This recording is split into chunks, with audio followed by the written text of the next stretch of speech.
सियापति रामचंद्र महाराज की जय। बोल हनुमान जी महाराज की जय। बोले शंकर भगवान की जय। कल जो हमारी कथा चल रही थी शंकर भगवान के विषय में थी। उनकी बारात निकली थी कहाँ के लिए? महाराज हिमाचल की पुत्री को ब्याहने के लिए। तो बारात के विषय में, बारात की सुंदरता का बखान और बारात में बाराती कैसे कैसे थे उनके विषय में। तो बाराती कैसे कैसे थे? तन छार व्याल कपाल भूषण नगन जटिल भयंकरा संग भूत प्रेत पिशाच जोगिन विकट मुख रजनी चरा। जो जियत रही बारात देखत पुण्य बढ़ते कर सही। देखिए सो उमा विवाह घर घर बात लड़कन कही। कैसी विशेषता थी उस बारात की और दूल्हे की? दूल्हे के शरीर पर राख लगी थी और सांप और कपाल के गहने, नंगा जटाधारी और भयंकर भेष और उसके साथ भयानक मुख वाले भूत प्रेत पिशाच योगनिया और राक्षस। देखिए कभी ऐसी बारात किसी की? और जो बारात को देखकर जीता बचेगा सचमुच उसके बड़े ही पुण्य होंगे। जिन्होंने वो बारात देखी और देख करके जाकर के गांव में बताया। यदि बारात देख करके जीता जिंदा बच जाए तो बहुत बड़ी बात जानो। नहीं तो बारात ऐसी है कि देख करके मर जाए, डर के मारे प्राण निकल जाए। और वही पार्वती का विवाह देखेगा। लड़कों ने घर घर यही बात कह दी कि बारात देख करके पार्वती के विवाह को देखने के योग्य लगता नहीं कि कोई बचेगा जीवित। समुझ महिष समाज सब जनन जनक मुस्काई। बाल बुझाए विविध विधि निडर हो डर नाही। शिव जी का समाज समझ करके सब लड़कों के माता पिता मुस्कुराते हैं और उन्होंने बहुत तरह से लड़कों को समझाया कि निडर हो जाओ, डर की कोई बात नहीं।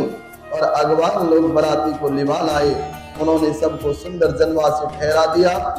और मैना जो माता पार्वती की जो माँ थी उन्होंने शुभ आरती सजाई और उनके साथ ही स्त्रियां उत्तम मंगल गीत गाने लगी। सुंदर हाथों में सोने का थाल सुशोभित है। इस प्रकार मैना हर्ष के साथ शिव जी का अर्चन करने लगी। जब महादेवी जी को भयानक वेश में देखा अब तो स्त्रियों के मन में बड़ा भारी भय उत्पन्न हो गया। वेश कैसा? भागे भवन पैती अति त्रासा गए महेश जहां जनवासा। बहुत ही डर के मारे भाग करके वे घर में घुस गईं और शिव जी जहां जनवासा था वहां चले गए। मैना के हृदय में बड़ा दुख हुआ। उन्होंने पार्वती जी को अपने पास बुला करके कहा और अपने नील कमल के समान नेत्रों में आंसू भर करके कहने लगी कि जिस विधाता ने तुमको ऐसा सुंदर रूप दिया उस मूर्ख ने तुम्हारे दूल्हे को बावला कैसे बना दिया। विधाता को मूर्ख कहती हैं।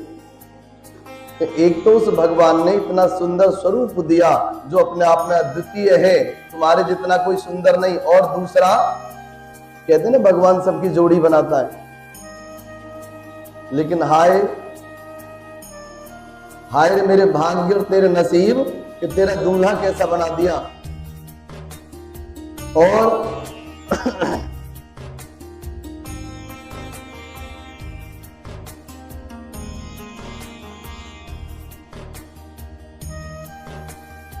आगे क्या कहती हैं? जिस विधाता ने तुमको सुंदरता प्रदान करी उसने तुम्हारे लिए बर बावला कैसे बनाया।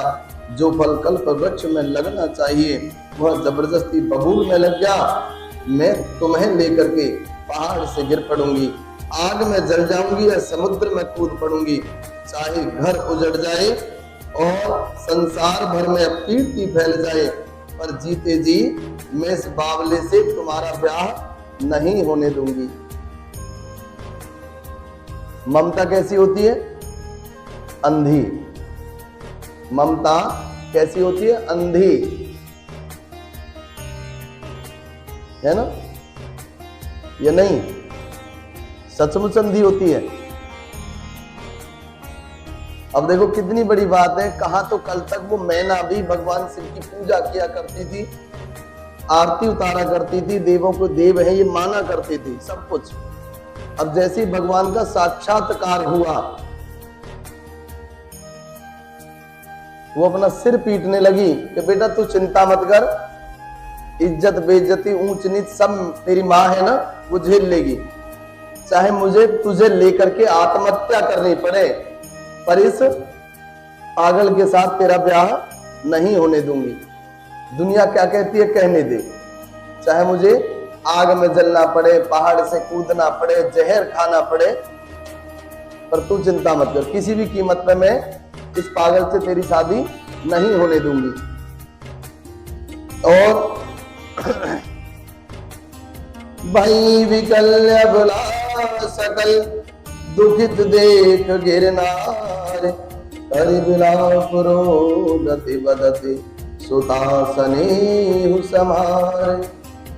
हिमाचल की स्त्री मैना को दुखी देख करके सारी स्त्रियां व्याकुल हो गईं और वह अपनी कन्या के स्नेह को याद करके विलाप करती हुई रोती हुई कहती हैं, नारद कर में कहा विरागा, भवन मोर जिन बसते उजारा, असे उपदेश उमहि जिन दीना, भौरे बरही लागे तप कीना। मैंने नारद का क्या बिगाड़ा। अब किसकी बात याद आती है? सप्तऋषियों की, तो वो ठीक कहते थे, नारद ने जिन जिन को जो जो सलाह दी वो परिवार समूल नाश हो गए और वही अब मुझे अपना होते हुए दिख रहा है। तो नारद को कोसती है, कहती है कि नारद का मैंने क्या बिगाड़ा था, जिन्होंने मेरा बसता हुआ घर उजाड़ दिया और जिन्होंने पार्वती को ऐसा उपदेश दे दिया कि जिससे उसके बावले वर के लिए तप किया। उसने इतनी कठोर तपस्या करी, साधना करी, व्रत किया, किसके लिए? पागल के लिए, बावले के लिए। और साचे होन के मोहन माया, उदासीन धन धाम न जाया। यदि सचमुच न तो कोई मोह न माया और न धन न घर न स्त्री, कुछ भी नहीं है, सबके सब उदासीन, पर घर घालत लाजन भीरा, बांझ की जान प्रसव के पीरा। इसी से वो दूसरों का घर उजाड़ने वाले हैं, उन्हें यह किसी की लाज नहीं है। भला बांझ स्त्री को प्रसव की पीड़ा की क्या जानकारी। नारद के लिए कहती हैं, उसे कहते हैं ना भाई इसे क्या, ये तो बैरागी है, फक्कड़ है, इसे लेना देना क्या, दो रोटी खानी, हरि नाम जपना, बस हो गया काम। इस पे काम ही क्या है, घरों में आग लगाने के सिवाय। और माता को विकल देख करके पार्वती जी विवेक युक्त कोमल वाणी बोली और कहने लगी, असी विचार सोचही मति माता, सो न करे जो रचई विधाता। कहती अस विचार, ऐसा विचार मत करो माता, मैया ऐसी सोच मत रखो आप, जो न करई सो रचई विधाता। जो परमपिता परमात्मा, जो ईश्वर ने रच दिया, लिख दिया किसी के भाग्य में, वो टलता नहीं, उसे हमें सहर्ष स्वीकार करना चाहिए। और जनली हुमात कलंक करना, परिहरऊ अवसर नहीं, दुख सुख जो लिखा ललार में, हमरे जा बुझे पातहि। हे माता कलंक मत लो, रोना छोड़ दो और अवसर विषाद करने का नहीं। मेरे भाग्य में जो दुख सुख लिखा है उसे मैं जहां जाऊंगी वहीं पाऊंगी। यदि आपको लगता है कि वहां नहीं जाने दूंगी तो दुख दूर हो जाएगा, तो ऐसा नहीं है, ऐसा नहीं है। ये मेरे कर्म का लेख है, ये मेरे साथ ही, जहां मैं जाऊंगा वहीं मेरे साथ जाएगा। और सुनि उमा वचन विनीत कोमल सकल, अबला सोचहि बहुभांति विधि लगाए भूषण, नयन भार विमोचहि। और पार्वती के ऐसे विनय भरे कोमल वचन सुनकर के सारी स्त्रियां सोच करने लगी और भांत भांत से विधाता को दोष दे करके आंसू बहाने लगी, भगवान को भी कोसने लगी। हम भी तो कोसते हैं ना भगवान को, या नहीं?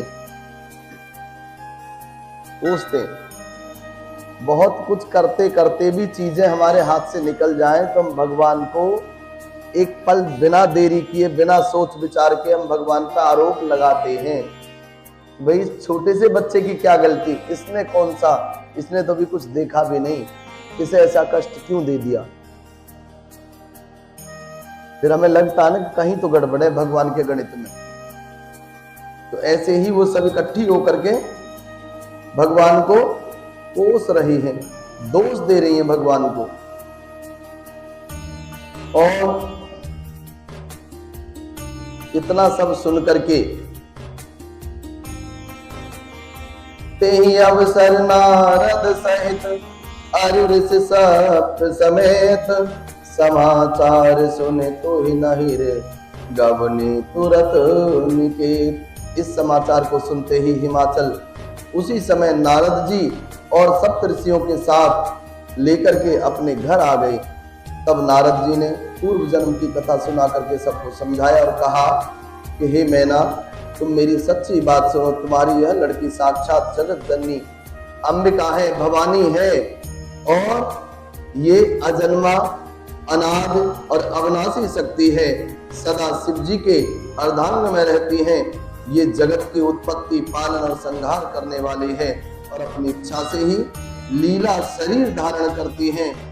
और जन्मी प्रथम दक्ष ग्रह जाई, नाम सती सुंदर तनु पाई। यदि सबसे पहले वो कहा जननी जन्म दक्ष ग्रह जाई, दक्ष के यहाँ इन्होंने पहले जन्म लिया था और नाम क्या था? नाम सती सुंदर तनु पाई।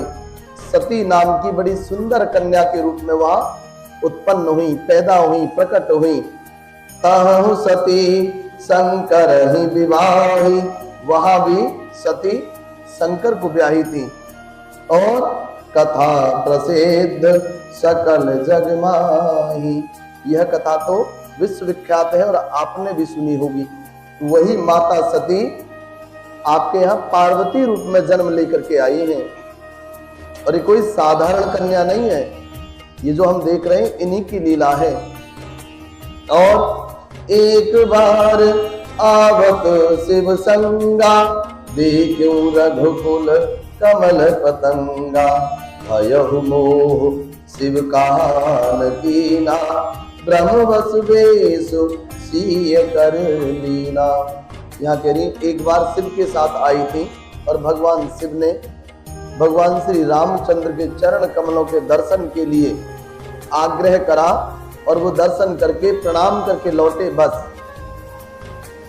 लेकिन ये समझ नहीं पाई और परीक्षा लेने के लिए चली गई। तभी से परीक्षा भी कैसी, सीता का रूप धारण करके भगवान श्री राम के समक्ष पहुंच गई बस। तभी से ये सब कुछ घटित हुआ। सिय वेशु सती जो कीनते हो, अपराध शंकर परिहरि। सीता जी का वेश जब से धारण करा तभी से भगवान शिव की ये दोषी हो गई। और हरि बिरह जाए बहोर पितु के, यज्ञ जोगानल जरी। तभी से क्या, शिव जी के वियोग में अपने पिता के यज्ञ में जाकर के वहीं योगाग्नि से भस्म हो गई।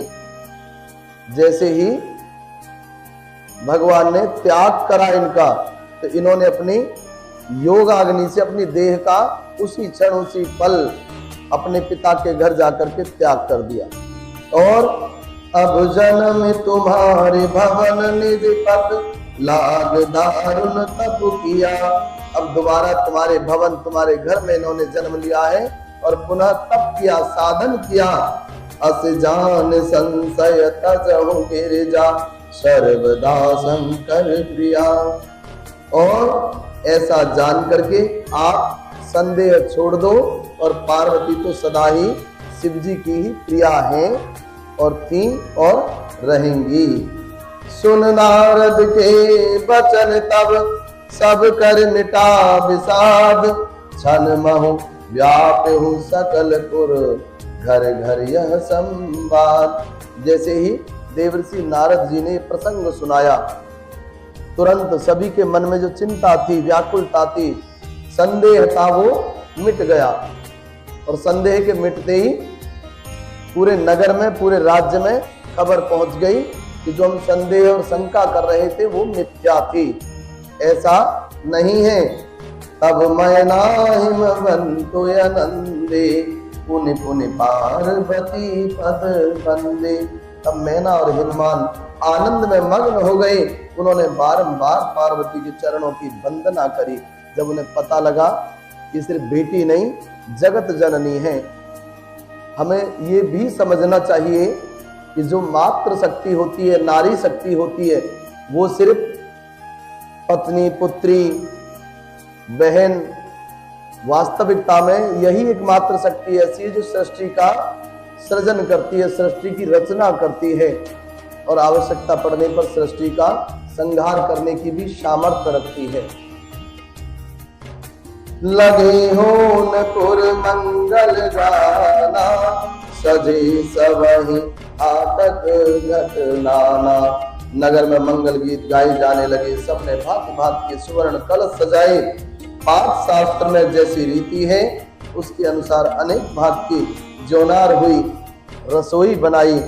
और जिस घर में स्वयं माता भवानी रहती हो वहां की भोजन सामग्री का वर्णन कैसे किया जा सकता है। हिमाचल ने आदर पूर्वक सब बरातियों को, विष्णु, ब्रह्मा, सब जाति के देवताओं को बुलाया और भोजन करने वालों की बहुत सी पंगतें बैठाई। चतुर रसोइये से परोसने लगे और स्त्रियों की मंडलियां देवताओं को भोजन करते जान करके कोमल वाणी से गालियां देने लगी। अब गालियां देने का रिवाज कब से? ये तो बहुत पुरानी परंपरा हो गई। और क्या क्या कहती हैं? गौरी मधुर स्वर देह सुंदर, व्यंग वचन सुनावहि, भोजन करहि सुरत विलंब, विनोद सुन सचु पावहि। जीवत जो ब्यायो, जीवत जो बढ़्यो आनंद सोमुख, ओटहु न परे कहो, अजवाइन दीनी पान गवनी, बास जह जाको रयो। सब सुंदर स्त्रियां मीठे स्वर में गालियां देने लगी और व्यंग भरे वचन सुनाने लगी। और देवगण विनोद सुनकर के बहुत अनुभव करते हैं, इसलिए भोजन करने में बड़ी देर लगा रहे हैं। भोजन के समय जो आनंद बढ़ा वह करोड़ों मुख से भी नहीं कहा जा सकता। भोजन करने के बाद सबके हाथ मुंह धुलवा करके सभी को तांबूल प्रदान करे, पान प्रदान करे और फिर सब लोग जो जहां ठहरे थे वहां चले गए। लेकिन आज की गालियां कैसी है? कलेश हो जाए, झगड़ा हो जाए, नहीं। क्यों? गालियों के अंदर प्रेम नहीं है, भाव नहीं है, श्रद्धा नहीं है। गाली सीधी सीधी गाली है, वो भड़ास निकालते हैं। और फिर मुनियों ने लौट करके हिमवान को लगन पत्रिका सुनाई और विवाह का समय देख करके देवताओं को बुला भेजा। बोले सकल सुर सादर लीने, सबहि यथोचित आसन दीने, वेदी वेद विधान सवारी, सुभग सुमंगल गावहि नारी। सब देवताओं को आदर सहित बुलावा दिया। देवता का मतलब बड़े बुजुर्ग, अनुभवी, पिता तुल्य। सभी को मतलब ये नहीं कि सभी लंढेर बुला ली जैसे हम बुला लेते, नहीं, बड़े बुजुर्गों को। और सभी को आसन दिया। उसके बाद सिंहासन अत दिव्य सुहावा, जायन बरन बिरंच बनावा। बैठे शिव विप्रन सिरुनाई, हृदय सुमिर निज प्रभु रघुराई। वेदिका पर एक अत्यंत सुंदर दिव्य सिंहासन था, जिसकी सुंदरता का वर्णन नहीं किया जा सकता, क्योंकि वह स्वयं ब्रह्मा जी का बनाया हुआ आसन था। और ब्राह्मणों को सिर नवा करके और हृदय में अपने स्वामी रघुनाथ जी का स्मरण करके शिव जी उस सिंहासन पर बैठ गए। ध्यान देना, शिव जी देवों के देव होते हुए भी सभी को प्रणाम करा, नमस्कार किया, उसके बाद वहां बैठे।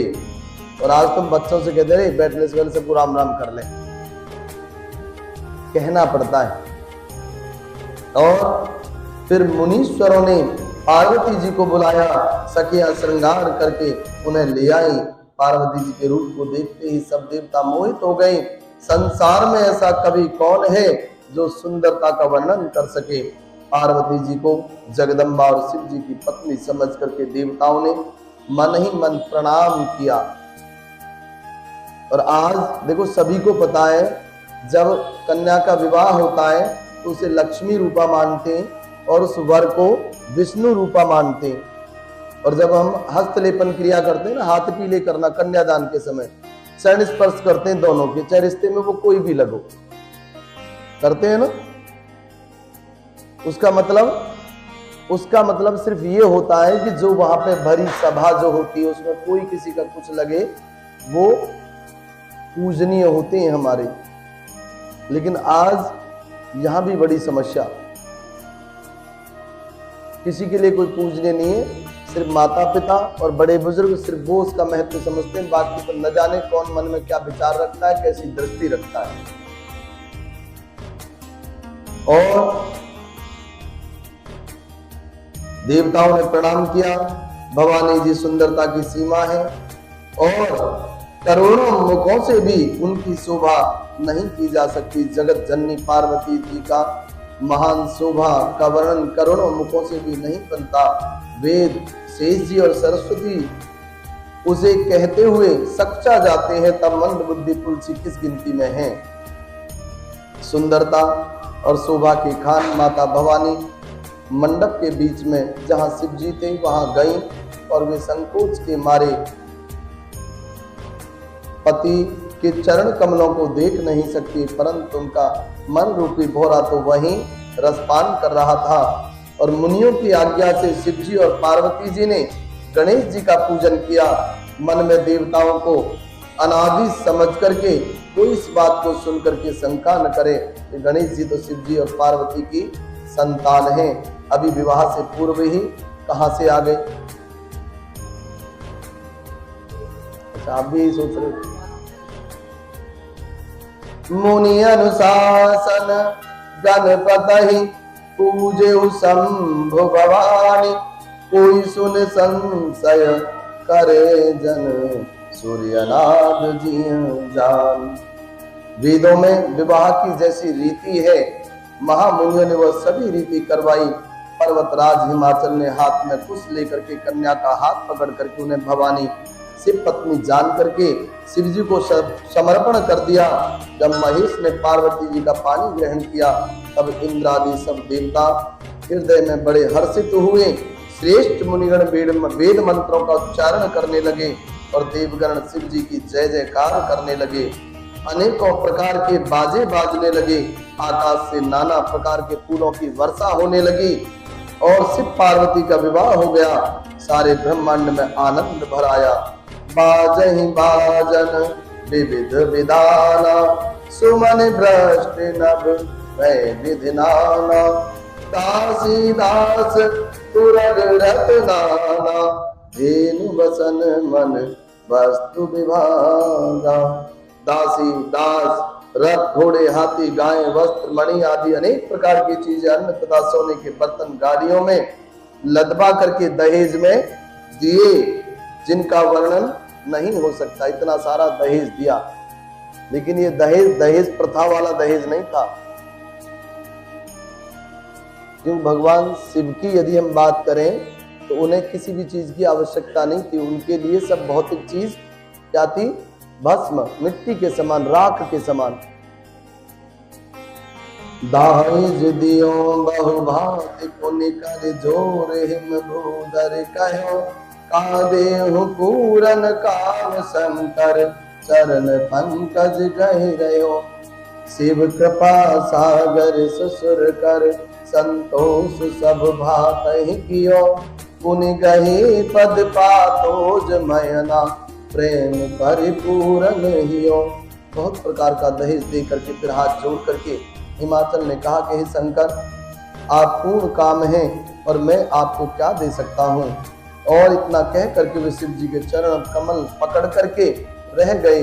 तब कृपा के सागर भगवान शिव ने अपने ससुर का सभी प्रकार से समाधान किया और प्रेम से परिपूर्ण हृदय मैना जी ने शिव जी को चरण कमल पकड़े और कहा, नाथ उमा मम प्राण सम ग्रह किंकरी करे हो क्षमे हो सकल अपराध अब होई प्रसन्न बरुदेव। हे नाथ, यह उमा मुझे मेरे प्राणों के समान प्यारी है। अब इसे अपने घर की टहलनी बनाइएगा और इसके सब अपराधों को क्षमा करते रहिएगा। अब प्रसन्न होकर के मुझे यही वर दीजिए। किसने कहा ऐसा? मैना ने और हिमाचल ने। ये अब आप अपने चरणों में से स्थान दें। यदि मेरी बेटी है, भोली है, नासमझ है, तो इससे कोई गलती हो भी जाए तो इसे क्षमा करना। नादान है ना, अभी कुछ जानती नहीं। और हम क्या कहते हैं, बेटा कोई दिक्कत हो तो बता दियो, बेटा कोई दिक्कत हो तो फोन कर दियो अपने बाप पे, डरने की जरूरत नहीं, मैं देख लूंगा। हम तो यही कहते हैं ना अपने बेटे, अधिकतर यही मैंने सुना है और आपको भी पता होगा। आज यदि बेटी का फोन आ भी जाए तो हम बिना विचार करे उसे ज्ञान देने लग जाते हैं। अच्छा ऐसी बात है, तू ऐसा ऐसा करियो। और फिर भी न समझ में आए तो चिंता मत कर, मैं कल ही आ रही हूं, मैं देखूं तेरी सास को भी ननद को भी। हल्के मिलेरे होंगे बहुत है, 75 से 80% कह रहे हैं, और वही घर ज्यादा दुखी है।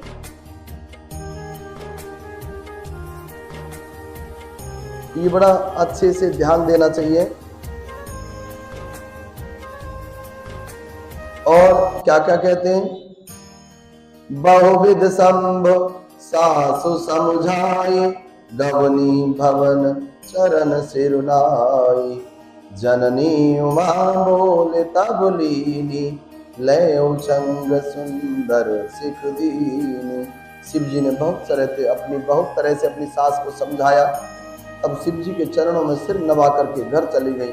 फिर माता ने पार्वती को बुला लिया और गोद में बिठा करके कौन सी सीख दी, क्या कहा मैया ने अपनी बेटी को विदा करते समय, करे हूँ सदा शंकर पद पूजा नारी धर्म पति देव न दूजा। हे पार्वती, तू सदा शिव जी के चरणों की पूजा करना, नारियों का यही धर्म है और उनके लिए पति ही देवता है और कोई देवता नहीं।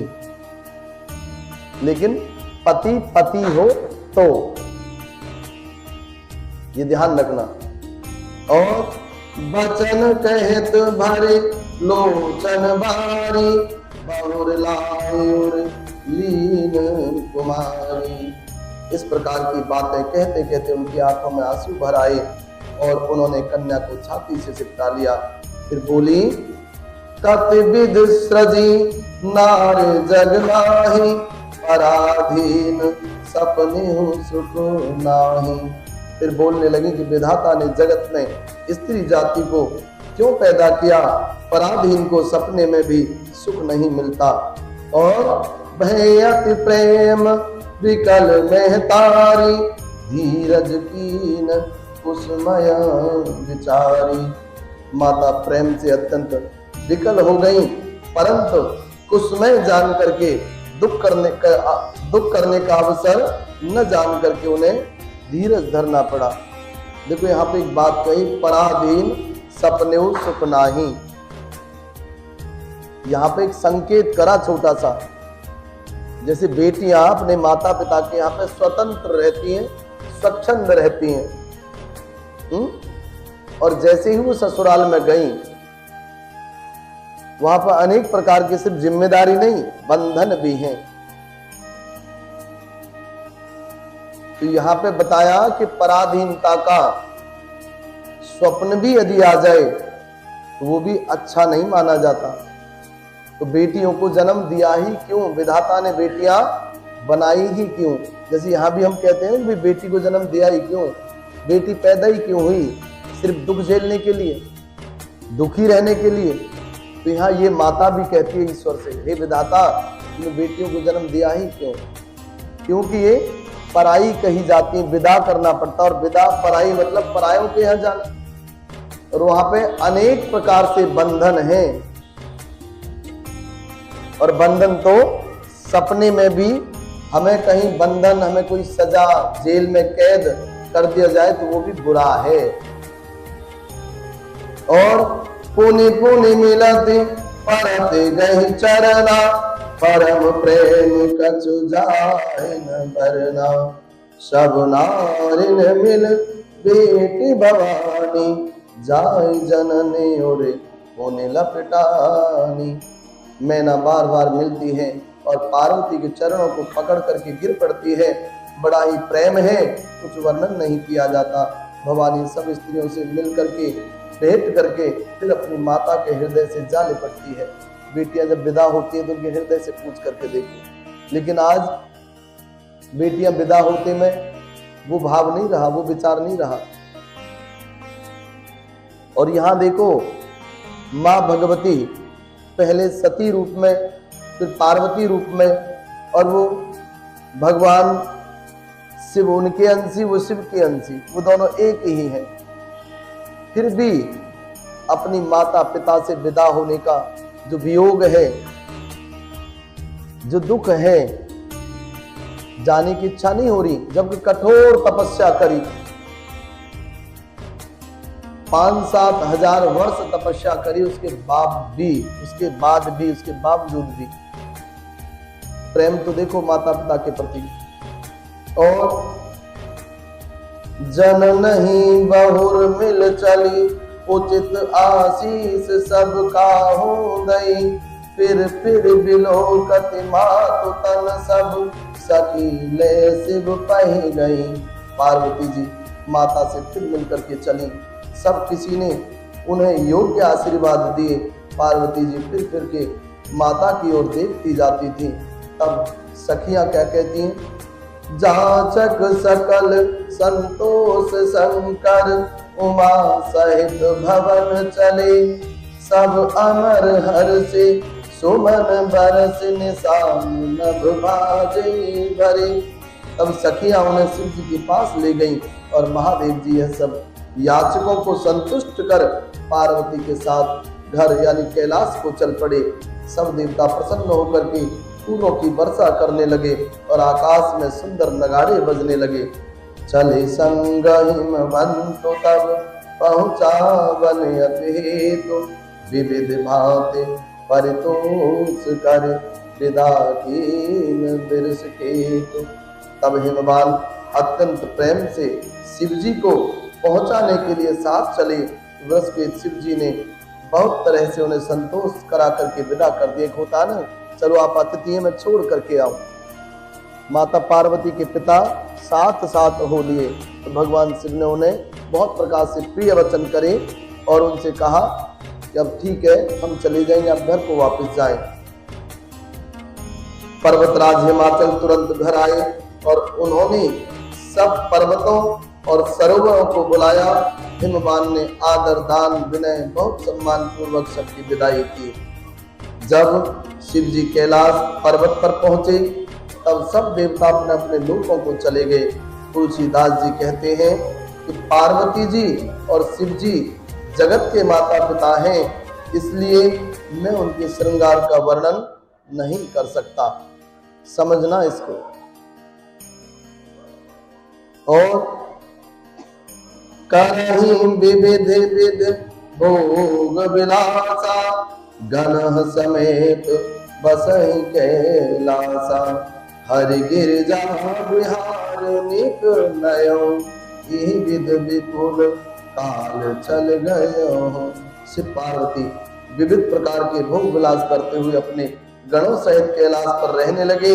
वे नित्य नए विहार करते थे। इस प्रकार बहुत समय बीत गया। तब 6 मुख वाले पुत्र स्वामी कार्तिकेय जी का जन्म हुआ, जिन्होंने बड़े होने पर युद्ध में तारकासुर को मारा। और वेद, शास्त्र और पुराणों में स्वामी कार्तिकेय के जन्म की कथा प्रसिद्ध है और सारा जगत इसे जानता है। कार्तिकेय जी के कितने मुख? 6 मुख वाले। और जगुजान कर्मुख जन्म कर्म प्रताप पुरसारथ महा, देह हेतु में व्रत केतु सुत कर चरित संक्षेप कहा। यह उमा शंभु विवाह जे नर नार कहीं जिगावहि, कल्याण काज विवाह मंगल सर्वदा सुख पावहि। स्वामी कार्तिकेय के जन्म, कर्म, प्रताप, महान पुरुषार्थ को सारा जगत जानता है। इसलिए मैंने वृषकेतु यानी शिव जी के पुत्र का चरित्र संक्षेप से ही कहा है। शिव पार्वती जी के विवाह की इस कथा को जो स्त्री पुरुष कहेंगे, जो गाएंगे, वो कल्याण के कार्यों तथा विवाह आदि मंगलों में सदा सुख पाएंगे। इसका अर्थ यह है, ये छंद है जो हमने अभी पढ़ी, जगुजान कनमुख जन्म कर्म प्रताप पुरसारथ महा, तेहि हेतु में वृषकेतु सुख कर चरित संक्षेप ही कहा। यह उमा शंभ विवाह जे नर नार कहे जगावहि, कल्याण काज विवाह मंगल सर्वदा सुख पावहि। इसे छंद बोलते हैं व्याकरण की भाषा से। यदि किसी के विवाह इत्यादि में विलंब हो, कोई अड़चन रुकावट हो, यदि इसे हृदय से भगवान श्री रामचंद्र के चरणों का ध्यान करते हुए, भगवान शिव का ध्यान करते हुए इसका पाठ किया जाए, तो किसी भी प्रकार से किसी मंगल कार्य में विघ्न बाधा आती हो तो वो सिद्ध होता है। यहाँ पे स्वयं कहते हैं कि विवाह आदि मंगल कार्यों में सदा सुख पाएंगे जो इस चरित्र को गाएंगे या पढ़ेंगे या पाठ करेंगे। गिरजापति महादेव जी का चरित्र समुद्र के समान अपार है, उसका पार वेद भी नहीं पाते। अब अत्यंत मंद बुद्धि और गंवार तुलसीदास उसका वर्णन कैसे कर सकता है। तुलसीदास जी अपने स्वयं को कहते हैं कि मैं तुलसी गंवार, अनपढ़, मूर्ख, मेरी क्या हैसियत, मेरी क्या सामर्थ्य जो मैं भगवान शिव का वर्णन कर पाऊं। जो तुच्छ मंद बुद्धि से जो मुझे समझ में आया, मैंने कोशिश करी, प्रयास करा, और शिव जी के रसीले और सुहावने चरित्र को सुनकर के मुनि भरद्वाज जी ने बहुत ही सुख पाया। कथा सुनने की उनकी लालसा बहुत बढ़ गई, नेत्रों में जल भर आया तथा रोमावली खड़ी हो गई। और प्रेम विवश मुख आवन बानी, दशा देख हर से मुनि ज्ञानी। वे प्रेम से मुग्ध हो गए और मुख से वाणी नहीं निकलती। उनकी यह दशा देख करके ज्ञानी मुनि याज्ञवल्क्य बहुत प्रसन्न हुए और बोले, हे मुनीश, तुम्हारा जन्म धन्य है। तुमको गौरीपति शिव जी प्राणों के समान प्रिय हैं, और शिव जी के चरण कमलों में जिनकी प्रीति नहीं है, वे श्री रामचंद्र जी को स्वप्न में भी अच्छे नहीं लगते। देखो, भगवान शिव के जो इष्ट हैं वो राम हैं और राम के इष्ट शिव हैं।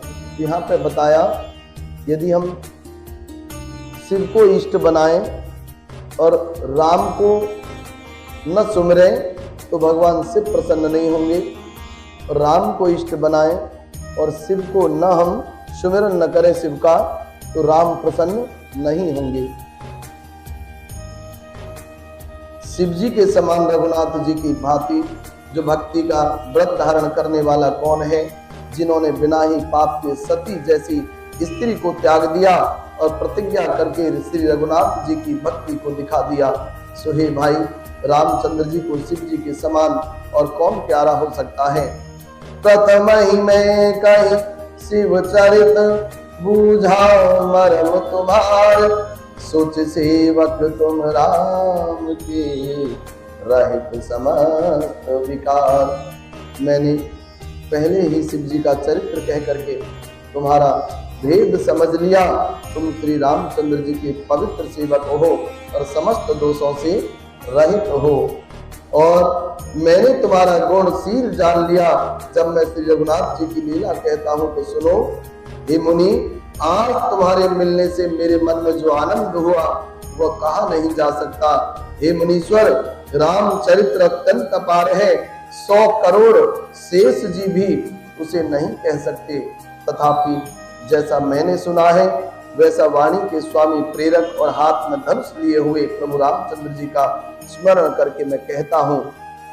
सरस्वती जी कठपुतली के समान हैं और अंतर्यामी स्वामी श्री रामचंद्र जी सूत पकड़ करके कठपुतली को नचाने वाले हैं। तो हे सूत्रधार हैं, अपना भक्त जान करके जिस कवि पर वे कृपा करते हैं उसके हृदय रूपी आंगन में सरस्वती को वे नचाया करते हैं।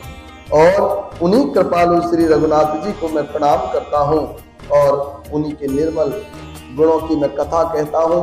कैलाश पर्वत में श्रेष्ठ और बहुत ही रमणीय है, जहाँ शिव पार्वती सदा निवास करते हैं। सिद्ध तपस्वी योगी गण देवता किन्नर और मुनियों के समूह उस पर्वत पर रहते हैं। ये सब बड़े पुण्यात्मा हैं और आनंद कंद श्री महादेव जी की सेवा करते हैं। जो भगवान विष्णु और महादेव जी से विमुख हैं और जिनकी धर्म में प्रीति नहीं है, वे लोग स्वप्न में भी वहां नहीं जा सकते। उस पर्वत पर एक विशाल बरगद का पेड़ है जो नित्य नवीन और सब काल यानी 6 ऋतुओं में वो सुंदर रहता है। वहाँ तीनों प्रकार की शीतल मंद और सुगंध वायु बहती है और उसकी छाया बड़ी ठंडी रहती है। वह शिव जी के विश्राम करने का वृक्ष है जिसे वेदों में गाया है। एक बार प्रभु शिव जी उस वृक्ष के नीचे गए, उसे देख करके उनके हृदय में बड़ा आनंद हुआ। अपने हाथ से बांध करके बागंबर बिछा करके कृपालु शिव जी स्वभाव से ही बिना किसी खास प्रयोजन के वहां बैठ गए। कुंद के पुष्प, चंद्रमा, शंख के समान उनका गौर शरीर, बड़ी लंबी भुजाएं और वे मुनियों से वल्कल यानी वस्त्र धारण किए हुए थे। उनके चरण नए पूर्ण रूप से खिले हुए लाल कमल के समान थे। नखों की ज्योति भक्तों के हृदय का अंधकार करने वाली थी और भक्तों का अंधकार हरने वाली सांप और भस्म ही उनके भूषण यानी आभूषण थे। उन त्रिपुरासुर के शत्रु शिव जी का मुख शरद पूर्णिमा के चंद्रमा की भांति शोभा को भी हरने वाला और उनके सिर पर जटाओं का मुकुट गंगा जी शोभायमान थी। कमल के समान बड़े बड़े नेत्र, उनका नीलकंठ था, वे सुंदरता के भंडार थे। उनके मस्तक पर द्वितीय का चंद्रमा शोभित था। द्वितीय के चंद्रमा क्या होता है? अमावस के बाद जो द्वितीय आती है उसमें छोटा सा ऐसे कटा हुआ चंद्रमा दिखता है देवज वाले दिन। कामदेव के शत्रु शिव जी वहां बैठे हुए ऐसे शोभित हो रहे थे मानो शांत से ही शरीर धारण किए हुए बैठा है। अपनी प्यारी पत्नी जान करके शिव जी ने उनका बड़ा आदर किया और अपनी बाईं ओर बैठने के लिए आसन दिया। पार्वती जी प्रसन्न होकर के शिव जी के पास बैठी और उन्हें पिछले जन्म का कथा का स्मरण हो गया। स्वामी के हृदय में अपने ऊपर पहले की अपेक्षा अधिक प्रेम समझ करके पार्वती जी हंसकर प्रिय वचन बोली और कहने लगी कि जो कथा सब लोगों का हित करने वाली है उसे ही पार्वती जी पूछना चाहती थी और कहा कि संसार के स्वामी हे मेरे नाथ, हे त्रिपुरासुर वध करने वाले, आपकी महिमा तीनों लोकों में विख्यात है। चर अचर नाग मनुष्य देवता सभी आपके चरण कमलों की सेवा करते हैं। हे प्रभु, आप समर्थ सर्वज्ञ कल्याण स्वरूप हैं। आपका नाम शरणागतों के लिए कल्प वृक्ष है। यदि आप मुझ पर प्रसन्न हैं तो सचमुच मुझे अपनी सच्ची दासी समझते हैं। तो हे प्रभु, आप श्री रघुनाथ जी की नाना प्रकार की कथा कह करके मेरा ज्ञान दूर करें। जिसका घर कल्प वृक्ष के नीचे हो वो भला दरिद्रता से उत्पन्न दुख को क्यों सहेगा। हे प्रभु, जो परमार्थ तत्व यानी ब्रह्म के ज्ञाता वक्ता जो मुनि हैं वे श्री रामचंद्र जी को अनादि ब्रह्म कहते हैं। और शेष सरस्वती वेद पुराण सभी श्री रघुनाथ जी का गुण गाते हैं। और हे कामदेव के शत्रु, आप भी दिन रात आदर पूर्वक राम नाम का जप करते हैं। और अजन्मा, निर्गुण और अगोचर कोई और राम है क्या? और यदि वो राजपुत्र हैं तो ब्रह्म कैसे हैं? और स्त्री के विरह में उनकी मति बावली कैसे हो गई? इधर उनके ऐसे चरित्र देख करके और उधर उनकी महिमा सुन करके मेरी बुद्धि अत्यंत चकरा रही है। बोले शंकर भगवान की जय, सियापत रामचंद्र महाराज की जय, बोले सच्चे दरबार की जय। देखो आगे की कथा हम कल कहेंगे। और जो रामचरित या भगवान श्री राम की कथा वास्तविक रूप में भगवान शिव ने माँ पार्वती के बारंबार अनुग्रह करने पर उन्हें सुनाई थी, तो उसी कथा को कल से हम आरंभ करते हैं। किस प्रकार से माँ पार्वती उनसे अनुग्रह करती हैं, बारंबार सहर्ष निवेदन करती हैं और भगवान शिव उनका निवेदन स्वीकार करके परब्रह्म परमात्मा सच्चिदानंद सर्वज्ञ जो है भगवान श्री राम, उनके प्राकट्य प्रादुर्भाव उसकी कथा आरंभ करेंगे। ठीक है, सभी को जय सिया राम।